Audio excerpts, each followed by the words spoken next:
Kulit anda kering, rosak atau sensitif, itu tanda skin barrier anda perlukan bantuan. Perkenalkan Skintific 5 kali Ceramide Barrier Repair Moisturizer, solusi lengkap untuk kulit yang lembap, sihat dan terlindung sepanjang hari. Diperkaya dengan 5 jenis ceramide, gabungan ini membantu memperkuat lapisan perlindungan kulit, mengunci kelembapan sehingga 24 jam, mengurangkan kemerahan dan iritasi, memulihkan kulit dari kesan breakout dan cuaca ekstrim. Dengan tekstur gel krim ringan, tidak berminyak dan cepat meresap, Skintific sesuai untuk semua jenis kulit termasuk kulit sensitif dan berjerawat. Tambahan pula, ia bebas alkohol, bebas paraben dan bebas pewangi. Lulus ujian dermatologi, selamat untuk kegunaan harian, siang dan malam. Gunakan secara konsisten selepas serum untuk hasil yang lebih ketara. Kulit lebih anjal, lebih tenang dan glowing dari dalam. Skintific 5 kali Ceramide, kunci kepada skin barrier yang kuat dan kulit yang berseri. Dapatkan sekarang. Nak kulit cerah, sekata dan bebas celak?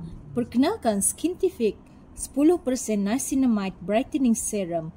Solusi lengkap untuk mencerahkan kulit, memudarkan bintik hitam dan mengecilkan liang pori. Diperkaya dengan 10% niacinamide, serum ini membantu mencerahkan kulit kusam secara menyeluruh, memudarkan dark spot dan parut jerawat, mengawal minyak berlebihan, mengecilkan liang pori dan memperbaiki tekstur kulit. Apa yang menjadikannya berbeza? Ia diformulasi dengan alpha-arbutin ceramide dan trexinamic acid. Ringan, tidak melekit dan cepat meresap, sesuai untuk semua jenis kulit termasuk yang sensitif. Gunakan pagi dan malam selepas toner dan lihat perubahan nyata dalam beberapa minggu. Kulit lebih cerah, lebih sekata lebih berseri. Skintific Niacinamide Brightening Serum, cerah sekata tanpa celah. Dapatkan sekarang. Kulit kusam, bertekstur, penuh pori tersumbat, masa untuk reset kulit anda dengan Skintific AHA/BHA Peeling Solution.